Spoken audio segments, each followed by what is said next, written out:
4, the 19th year, A.D. 13. By this time Jesus and Mary were getting along much better. She regarded him less as a son. He had become to her more a father to her children. Each day's life swarmed with practical and immediate difficulties. Less frequently they spoke of his life work, for as time passed, all their thought was mutually devoted to the support and upbringing of their family of 4 boys and 3 girls. By the beginning of this year, Jesus had fully won his mother to the acceptance of his methods of child training. The positive injunction to do good, in the place of the older Jewish method of forbidding to do evil. In his home and throughout his public teaching career, Jesus invariably employed the positive form of exhortation. Always and everywhere did he say, "You shall do this, you ought to do that." Never did he employ the negative mode of teaching derived from the ancient taboos. He refrained from placing emphasis on evil by forbidding it, while he exalted the good by commanding its performance. Prayer time in this household was the occasion for discussing anything and everything related to the welfare of the family. Jesus began wise discipline upon his brothers and sisters at such an early age that little or no punishment was ever required to secure their prompt and wholehearted obedience. The only exception was Jude, upon whom on sundry occasions Jesus found it necessary to impose penalties for his infractions of the rules of the home. On 3 occasions, when it was deemed wise to punish Jude for self-confessed and deliberate violations of the family rules of conduct, his punishment was fixed by the unanimous decree of the older children, and was assented to by Jude himself before it was inflicted.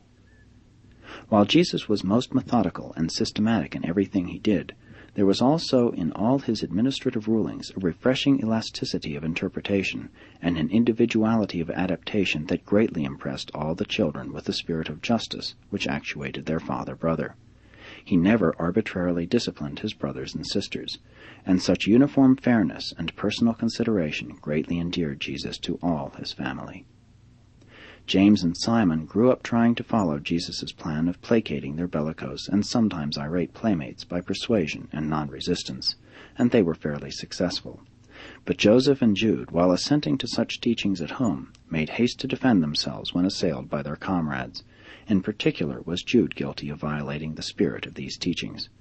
But non-resistance was not a rule of the family. No penalty was attached to the violation of personal teachings.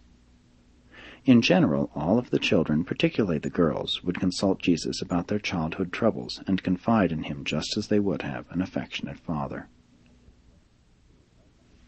James was growing up to be a well-balanced and even-tempered youth, but he was not so spiritually inclined as Jesus.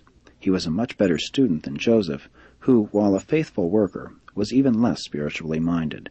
Joseph was a plodder and not up to the intellectual level of the other children. Simon was a well-meaning boy, but too much of a dreamer. He was slow in getting settled down in life and was the cause of considerable anxiety to Jesus and Mary. But he was always a good and well-intentioned lad. Jude was a firebrand. He had the highest of ideals, but he was unstable in temperament. He had all and more of his mother's determination and aggressiveness, but he lacked much of her sense of proportion and discretion. Miriam was a well-balanced and level-headed daughter with a keen appreciation of things noble and spiritual. Martha was slow in thought and action, but a very dependable and efficient child. Baby Ruth was the sunshine of the home. Though thoughtless of speech, she was most sincere of heart. She just about worshipped her big brother and father, but they did not spoil her. She was a beautiful child, but not quite so comely as Miriam, who was the belle of the family, if not of the city. As time passed, Jesus did much to liberalize and modify the family teachings and practices related to Sabbath observance and many other phases of religion, and to all these changes Mary gave hearty assent. By this time Jesus had become the unquestioned head of the house. This year Jude started to school, and it was necessary for Jesus to sell his harp in order to defray these expenses.